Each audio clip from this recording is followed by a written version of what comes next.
আসসালামু আলাইকুম। সেই কুরবানির ঈদের দিন থেকে মাংস দেখতে দেখতে আর খেতে খেতে খাবারের প্রতি একদমই অনীহা চলে এসেছে। তাই আজকে একটু মন চাচ্ছে অন্যরকম কিছু খাবার খেতে। 1 মিনিট, এটা কিন্তু আমার কথা না, এটা কিন্তু আপনাদের ভাইয়ার কথা। তার নাকি এই তেল মশলাযুক্ত খাবার আর খেতে ইচ্ছা করছে না। তখন আমি তাকে জিজ্ঞাসা করলাম, তোমার কি খেতে ইচ্ছা করছে? সে বলল, আমার শাশুড়ির হাতে সেই আলু দিয়ে উস্তের তরকারি, যেটা আমি যাওয়ার দিন খেয়েছিলাম, ওই খাবারটা আজকে রান্না করো। তখন আপনাদের ভাইয়াকে আমি বললাম, এই খাবারটা রান্না করা আমার দ্বারা সম্ভব না, কারণ আমি হাজারো চেষ্টা করলে এটা কখনোই আম্মুর মতো হবে না। কিন্তু আপনাদের ভাইয়া তো নাছোড়বান্দা, সে বলল, না, আজকে তুমি এই খাবারটাই রান্না করো। আম্মুর হাতের রান্নার মতো না হলেও আম্মুর রান্নার কাছাকাছি তো হবে। তো কি আর করা, তাই সব কিছু কাটাকাটি করে রান্না করতে চলে আসলাম। প্রথমে আমি আদিয়াতের খাবারটা রান্না করে নিব। আদিয়াতের জন্য আজকে বাচ্চা দেশি মুরগির মাংসের ঝোল রান্না করব। এই দেশি মুরগিগুলা কিন্তু আমার আম্মুর পোষা মুরগি। ঈদ শেষ করে আসার সময় আম্মু এগুলো আদিয়াতের জন্য পাঠিয়ে দিয়েছে। যাই হোক, মাংস রান্না করার জন্য প্রথমে আমি সব মশলাগুলো ভালো করে কষিয়ে নিয়েছি। এখানে আমি পেঁয়াজ, রসুন, আদা দিয়েছি, আর গুঁড়া মশলার মধ্যে লবণ, হলুদের গুঁড়া, মরিচের গুঁড়া আর জিরা গুঁড়া সব কিছু দিয়ে খুব ভালো করে মশলাটা কষিয়ে নিয়েছি। তারপর এর মধ্যে মাংস দিয়ে আরও কিছুক্ষণ কষিয়ে নিয়ে তারপরে ঝোলের পানি দিয়েছি।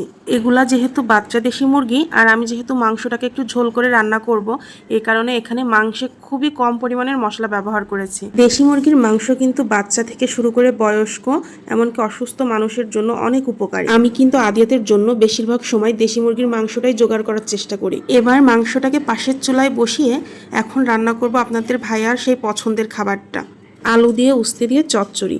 আমরা কিন্তু এই সবজিটাকে উস্তে বলি, আবার অনেকে করলাও বলে থাকে। আপনারা কি বলে ডাকেন সেটা আমাকে কমেন্টের মাধ্যমে জানাবেন। তরকারিটা রান্না করার জন্য প্রথমে আমি মাছগুলো ভেজে নিয়েছি। এই মাছগুলোর নাম হচ্ছে ফার্সে মাছ। এই মাছ কিন্তু আমি চিনিও না, এই মাছ আমি কাটতেও পারি না। আমি আসার সময় আম্মু এই মাছগুলো কেটে ধুয়ে ডিপ করে আমার সাথে দিয়ে দিয়েছে। মাছগুলো ভাজা হয়ে গেলে এখন আমি আলুগুলাকে সুন্দর করে ভেজে নিব। এদিকে আমার মুরগির মাংস রান্না শেষ। আমি একটু ঝোল ঝোল অবস্থায় নামিয়ে রাখবো, কারণ আমার আদিয়াত একটু ঝোল জাতীয় খাবার খেতে বেশি পছন্দ করে। এই পাশের চুলাতে কিন্তু আমার আলুগুলো প্রায় ভাজা হয়ে গেছে।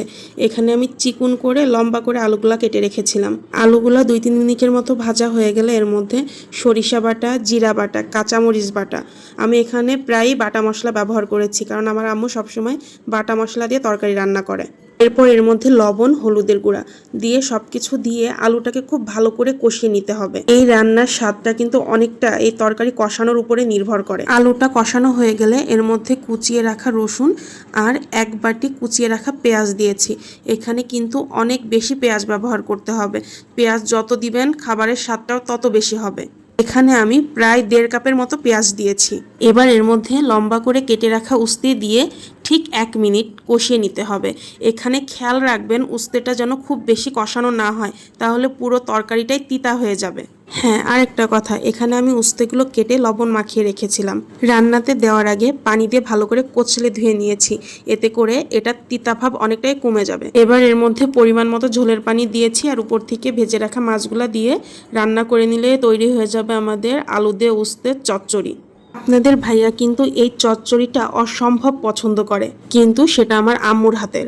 আমি এই প্রথম এই তরকারিটা রান্না করেছি, জানি না কেমন খেতে হয়েছে, কিন্তু চেষ্টা করেছি আম্মুর মতনই রান্না করতে।